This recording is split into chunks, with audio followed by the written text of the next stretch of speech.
నమస్కారం ETV news కు స్వాగతం ముఖ్యాంశాలు ఉద్యోగ అవకాశాల పెంపునకు కేంద్రం కీలక నిర్ణయాలు రక్షణ విమానయానం ఫార్మా రంగాల్లో 100% ఎఫ్డీఐలు కేబుల్ ఈ-కామర్స్ వంటి రంగాలకు వర్తింపు అంతర్జాతీయ యోగా దినోత్సవానికి సర్వం సిద్ధం చండీగఢ్లో ఆసనాలు వేయనున్న ప్రధాని దేశవ్యాప్తంగా 1,00,000కు పైగా కార్యక్రమాలకు ఏర్పాట్లు ఆంధ్రప్రదేశ్లో ఘనంగా ఏరువాక కార్యక్రమం రైతు హితమే ప్రభుత్వ ధ్యేయమన్న చంద్రబాబు ఆధునిక పద్ధతుల్లో వ్యవసాయం చేయాలని పిలుపు కొత్త జిల్లాల ఏర్పాటుపై కొనసాగుతున్న కసరత్తు కలెక్టర్లతో సుదీర్ఘంగా చర్చించిన తెలంగాణ సీఎస్ అవసరమైన భవనాలు స్థలాలు గుర్తించాలని ఆదేశం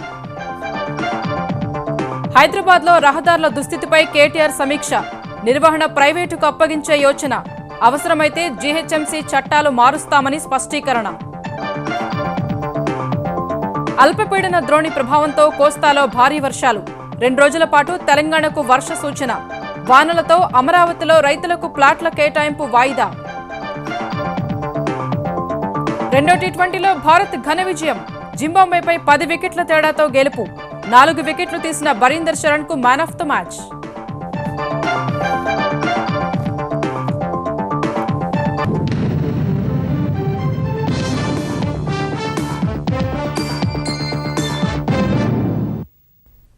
సంస్కరణల పథంలో మోదీ సర్కారు మరో అడుగు ముందుకేసింది విదేశీ పెట్టుబడుల్ని ఆకర్షించి పెద్ద సంఖ్యలో ఉద్యోగ ఉపాధి అవకాశాలను సృష్టించడమే లక్ష్యంగా రక్షణ పౌర విమానయానం ఫార్మా రంగాల్లో విదేశీ ప్రత్యక్ష పెట్టుబడుల పరిమితిని పెంచింది కీలకమైన ఆయా రంగాల్లో ఎఫ్డీఐలను నేరుగా పెట్టేందుకు అనుమతించింది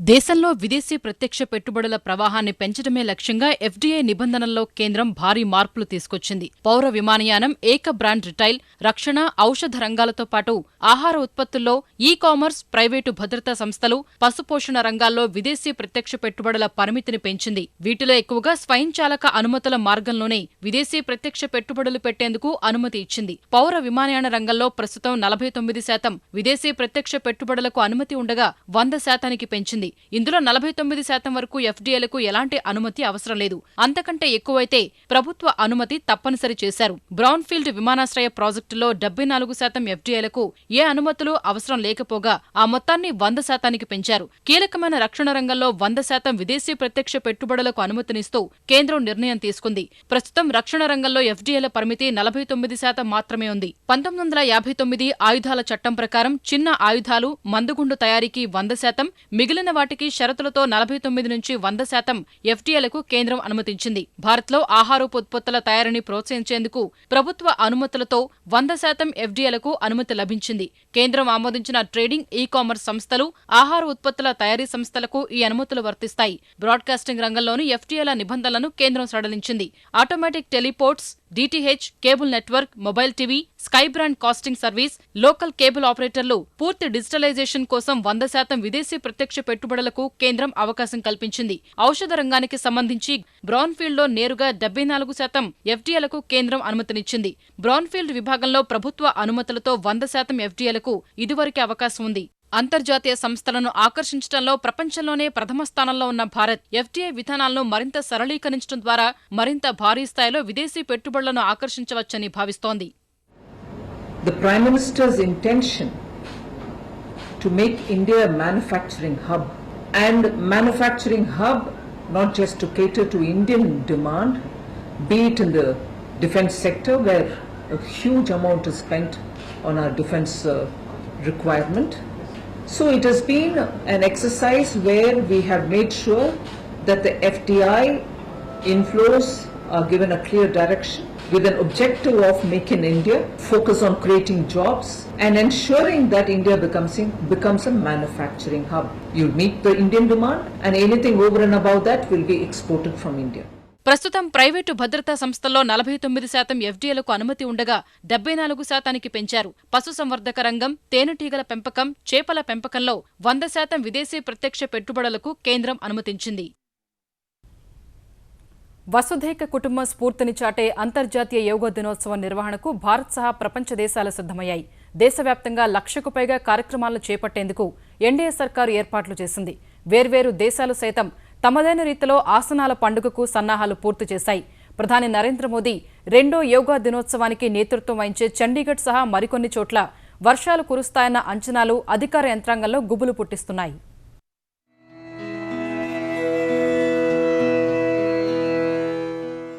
భారతీయ పురాతన శాస్త్రమైన యోగాలోని వైశిష్ట్యాన్ని ప్రపంచానికి మరోమారు ఘనంగా చాటి చెప్పేందుకు కేంద్రం సిద్ధమైంది. ఐరాస గుర్తింపు మేరకు జూన్ 21న అంతర్జాతీయ యోగా దినోత్సవం నిర్వహణకు విస్తృత ఏర్పాట్లు చేసింది. గతేడాది ఢిల్లీలోని రాజ్పథ్ వద్ద జాతీయ స్థాయి కార్యక్రమాలు నిర్వహించిన కేంద్రం ఈసారి చండీగఢ్ను ప్రధాన వేదికగా ఎంచుకుంది. చండీగఢ్లోని ప్రభుత్వ ప్రధాన కార్యాలయాల సముదాయం వద్ద వేల మంది ప్రజలతో కలిసి ప్రధాని మోదీ ఆసనాలు వేయనున్నారు. చండీగఢ్, పంజాబ్, హర్యానా నుంచి 10,000 మంది చొప్పున హాజరయ్యే ఈ కార్యక్రమానికి భారీ భద్రత ఏర్పాట్లు చేశారు. యోగాభ్యాసకుల కదలికల్ని తెలుసుకునేందుకు వారందరికీ రేడియో ట్యాగింగ్ చేయాలని నిర్ణయించారు. ప్రధాన వేదిక వద్ద ప్రత్యేక సెల్ఫీ జోన్ను ఏర్పాటు చేసిన అధికారులు అత్యుత్తమంగా ఆసనాలు వేసిన వారికి బహుమతులు అందిస్తామని ప్రకటించారు.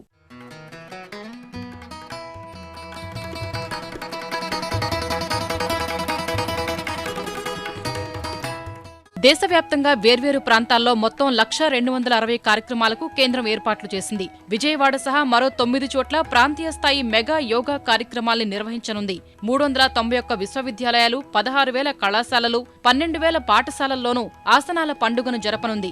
వేర్వేరు రాష్ట్రాల్లో జరిగే కార్యక్రమాలకు 57 మంది కేంద్ర మంత్రులు నేతృత్వం వహించనున్నారు. పట్టణాభివృద్ధి మంత్రి వెంకయ్యనాయుడు ఢిల్లీలోని కాన్నాట్ ప్లేస్ లో 10,000 మందితో కలిసి యోగా చేయనుండగా విజయవాడలో రైల్వే మంత్రి సురేష్ ప్రభు పాల్గొంటారు. వేర్వేరు కేంద్ర భద్రతా దళాలకు చెందిన 30,000 మంది సైనికులు ఆసనాలు వేయనున్నారు. ప్రముఖ యోగా గురువు బాబా రామ్దేవ్ రాజస్థాన్లోని జోధ్పూర్లో 3,000 మంది సరిహద్దు భద్రతా దళం జవాన్లతో కలిసి యోగా చేయనున్నారు.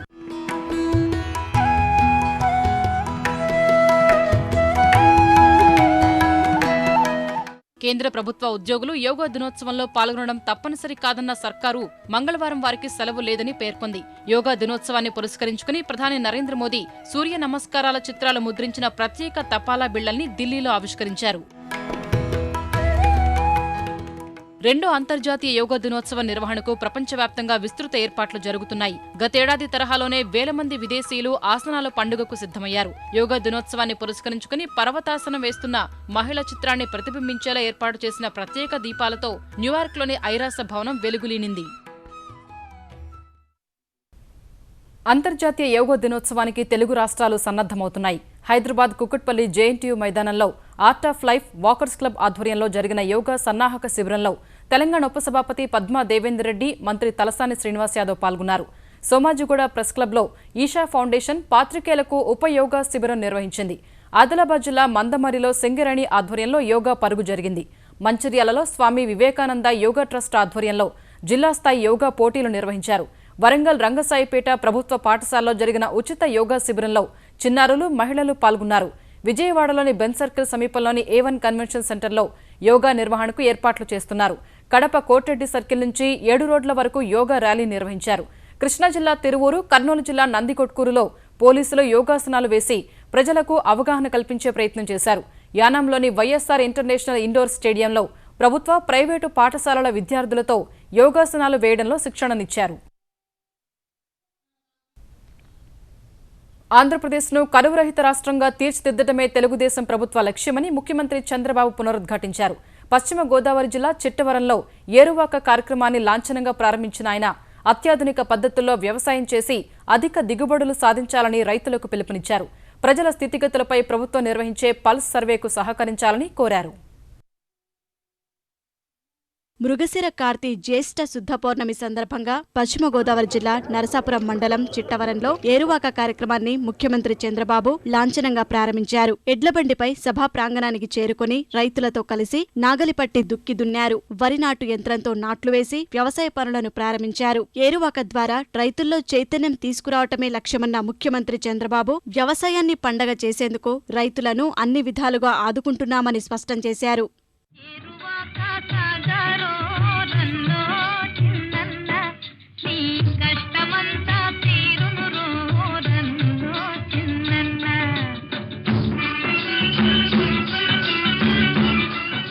ఈరోజు రైతు రుణముక్తి 7,400 కోట్ల రూపాయలు ఇప్పటికే ఇచ్చాం. 3,000 కోట్ల రూపాయలు రేపు ఎల్లుండో ఆ డబ్బులు కూడా ఇస్తున్నాను. మీరు చేసిన అప్పు కూడా 10% వడ్డీతో తిరిగి మీకు ఇస్తున్నామంటే అది ఈ ప్రభుత్వానికి రైతుల మీద ఉండే ప్రేమ, అభిమానం అని చెప్పి మరొక్కసారి మీకు తెలియజేస్తున్నా. ఆధునిక పనిముట్లతో వినూత్న పద్ధతుల్లో వ్యవసాయం చేయాలని ముఖ్యమంత్రి సూచించారు. వర్షపు నీటిని ఒడిసిపట్టి భూగర్భ జలాలు పెంచామని, నదుల అనుసంధానం ద్వారా నీటిని సముద్రం పాలు కాకుండా చర్యలు తీసుకుని ఆంధ్రప్రదేశ్ను కరువురహిత రాష్ట్రంగా తీర్చిదిద్దుతున్నామని ఈ సందర్భంగా ఆయన తెలిపారు. సకాలంలో మనం విత్తనాలు ఇవ్వగలుగుతున్నాం, ఎరువులు ఇవ్వగలుగుతున్నాం, వర్షపు నీరుని భూగర్భ జలాలుగా మార్చాలి, నదుల అనుసంధానం చేయాలి, చివరి భూముల వరకు కాలువల్లో నీళ్లు తీసుకెళ్లాలి, ఆంధ్రప్రదేశ్ రాష్ట్రాన్ని కరువు రహిత రాష్ట్రంగా తయారు చేయాలని ఒక ఉద్యమ స్ఫూర్తితో నేను తీసుకున్నాను. ఎవరైతే వ్యవసాయం చేస్తున్నారో వాళ్ళకి సకాలంలో డబ్బులు ఇవ్వాలి, కౌలు రైతులు కూడా డబ్బులు ఇవ్వాలి, అది కూడా వర్కౌట్ చేస్తున్నాం. అందుకే ఈ సంవత్సరం నుంచి ఈ క్రాప్ అనే ప్లాట్ఫామ్ తీసుకొచ్చాం. ఆంధ్రప్రదేశ్ ప్రజల స్థితిగతులు తెలుసుకునేందుకు పల్స్ సర్వే పేరుతో వినూత్న కార్యక్రమానికి శ్రీకారం చుట్టామన్న ఆయన అంతా సహకరించాలని విజ్ఞప్తి చేశారు. ఇప్పుడే ఒక పల్స్ సర్వే చేస్తున్నాం. ఈ సర్వే వల్ల మీరు ఏ స్థితిగతులున్నాయో అవన్నీ కూడా ఒక అవగాహన వస్తుంది.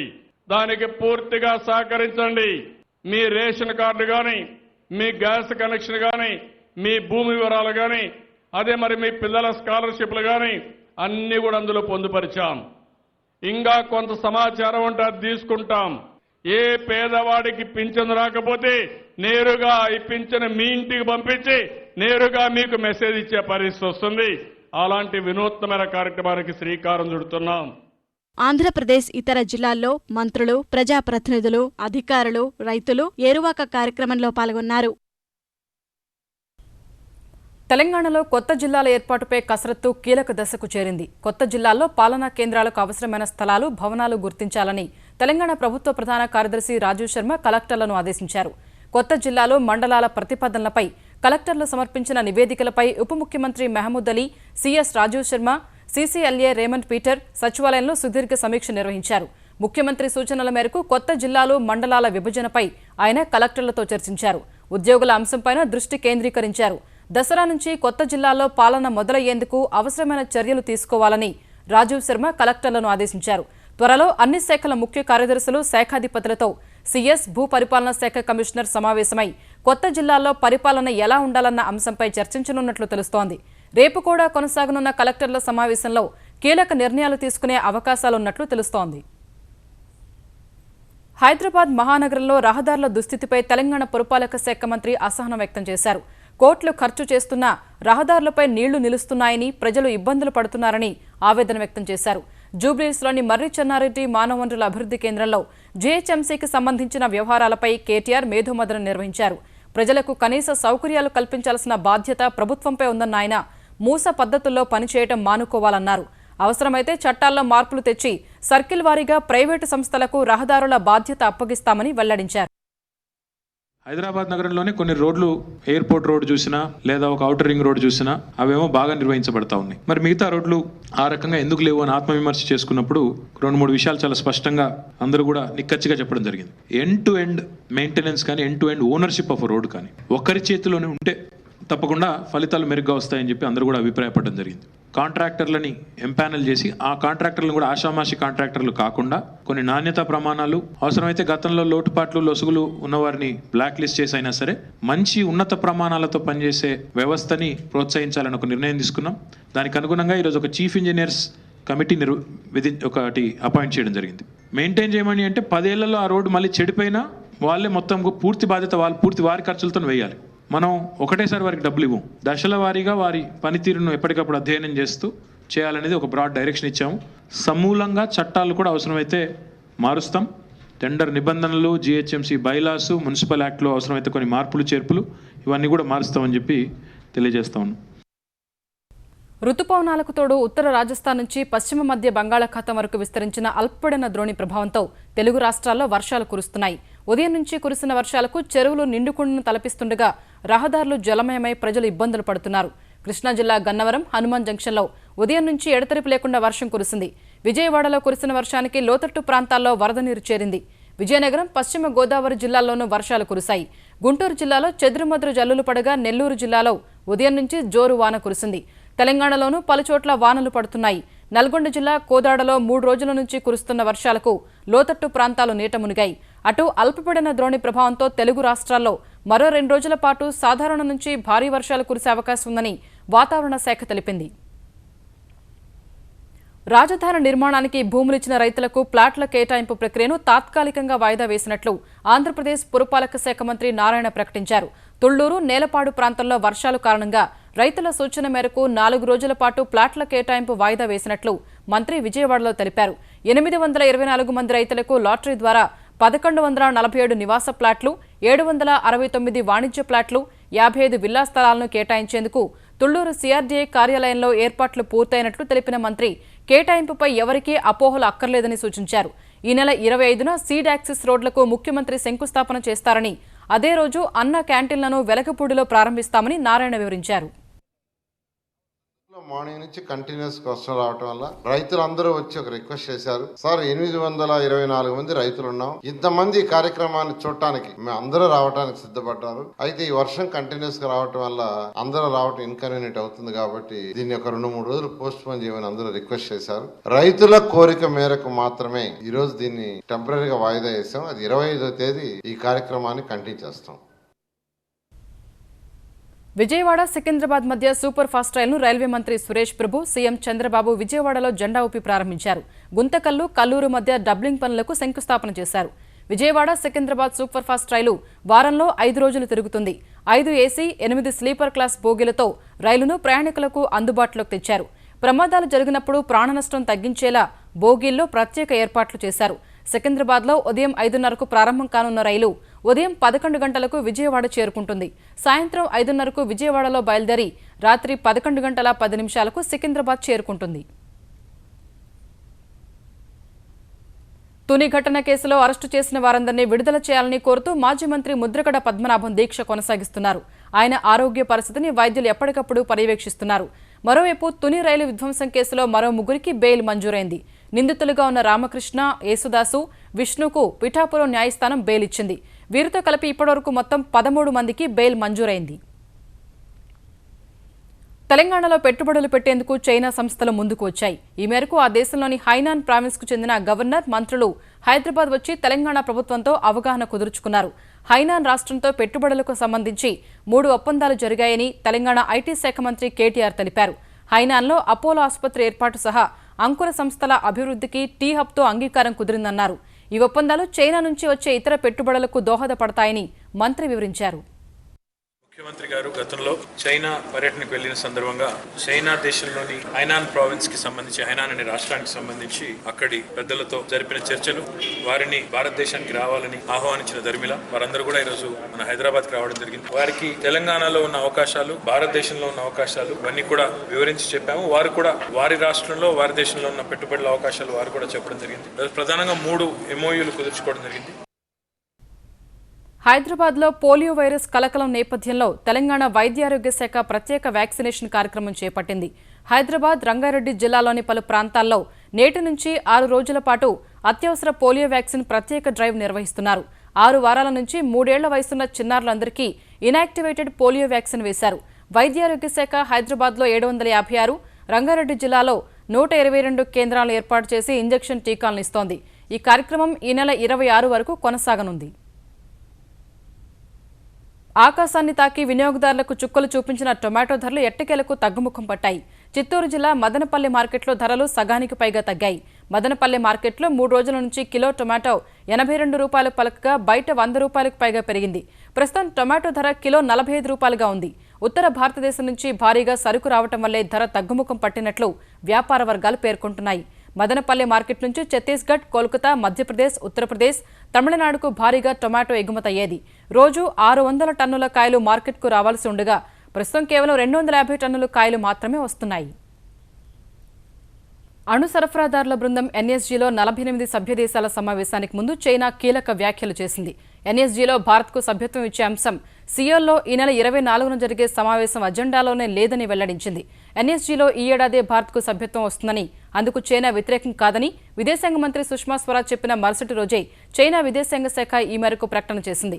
అణువ్యాప్తి నిరోధక ఒప్పందం ఎన్పీటీపై సంతకం చేయని దేశాలకు సభ్యత్వంపై ఎన్ఎస్జీ సభ్య దేశాల మధ్య భేదాభిప్రాయాలున్నందున భారత్ విషయంపై చర్చకు ఇది సరైన సమయం కాదని చైనా అభిప్రాయపడింది.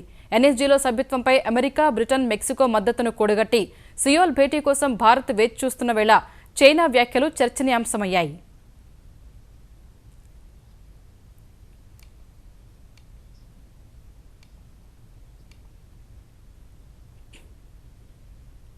అగస్టా వెస్ట్లాండ్ కుంభకోణానికి సంబంధించి ఎన్ఫోర్స్మెంట్ డైరెక్టరేట్ ఈడీ హైదరాబాద్లో సోదాలు నిర్వహించింది. కుంభకోణంలో కీలక పాత్ర పోషించినట్లు భావిస్తున్న ఓ మధ్యవర్తి మారిషస్ ఖాతాల నుంచి దుబాయ్కి చెందిన సంస్థకు ముడుపుల సొమ్ము చేరినట్లు ఈడీ భావిస్తోంది. ఆ దుబాయ్ సంస్థ ముడుపుల సొమ్ముతో ఏపీలో ఒక సంస్థను కొనుగోలు చేసినట్లు ఈడీ అనుమానిస్తోంది. ఈ మేరకు హైదరాబాద్లో సోదాలు నిర్వహించిన ఈడీ అధికారులు సంబంధిత చిరునామాల్లో ఎవరూ లేరని నిర్ధారించుకున్నారు. హైదరాబాద్తో పాటు ఢిల్లీ, ముంబైల్లోనూ సోదాలు నిర్వహించిన ఎన్ఫోర్స్మెంట్ డైరెక్టరేట్ అధికారులు 86 కోట్ల విలువైన షేర్లు స్తంభింపజేశారని తెలుస్తోందని పీటీఐ వార్తా సంస్థ పేర్కొంది. ఈ మొత్తం లావాదేవీల వెనుక ఎవరున్నారనే అంశాన్ని తేల్చేందుకు ఈడీ అధికారులు సిద్ధమవుతున్నారు. ఎఫ్డీఐలపై కేంద్రం తీసుకున్న నిర్ణయాలు బ్రిటన్, ఐరోపా సమాఖ్యలోనే కొనసాగుతుందన్న ముందస్తు అంచనాల మధ్య స్టాక్ మార్కెట్లు లాభాల్లో ముగిశాయి. గత సెషన్లో 100 పాయింట్లు పెరిగిన సెన్సెక్స్ ఇవాళ 241 పాయింట్లు లాభపడింది. ఈ ఉదయం 26,497 వద్ద ప్రారంభమైన సూచీ మొదట్లో అమ్మకాల ఒత్తిడికి గురైంది. ఆర్బీఐ గవర్నర్గా రెండోసారి కొనసాగబోనున్న రఘురాం రాజన్ ప్రకటన రూపాయి బలహీనపడిన వేళ 26,448 పాయింట్ల కనిష్ట స్థాయికి పతనమైంది. కీలక రంగాల్లో ఎఫ్డీఐల పరిమితిని 100% వరకు పెంచుతూ కేంద్రం తీసుకున్న నిర్ణయంతో కొనుగోళ్లు పెరిగి 26,885 పాయింట్ల గరిష్ట స్థాయిని తాకింది. చివరకు 26,867 వద్ద స్థిరపడింది. జాతీయ స్టాక్ ఎక్స్చేంజ్ సూచీ నిఫ్టీ 68 పాయింట్లు లాభపడి 8,239 వద్ద ముగిసింది. ముఖ్యాంశాలు మరోసారి. ఉద్యోగావకాశాల పెంపునకు కేంద్రం కీలక నిర్ణయాలు. రక్షణ, విమానయానం, ఫార్మా రంగాల్లో 100% ఎఫ్డీఐలు, కేబుల్, ఈ కామర్స్ వంటి రంగాలకు వర్తింపు.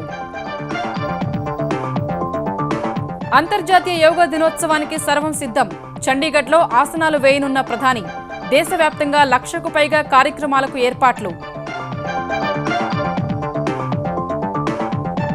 ఆంధ్రప్రదేశ్లో ఘనంగా ఏరువాక కార్యక్రమం. రైతు హితమే ప్రభుత్వ ధ్యేయమన్న చంద్రబాబు.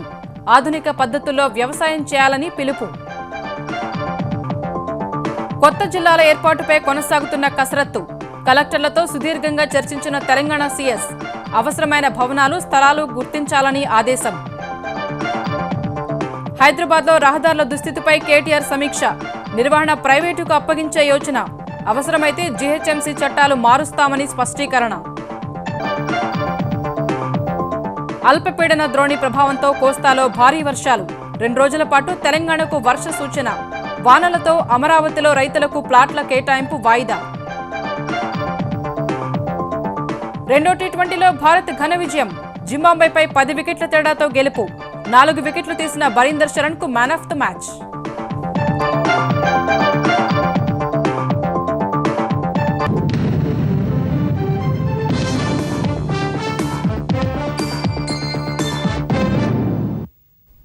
ఈటీవీ న్యూస్ సమాప్తం. నమస్కారం.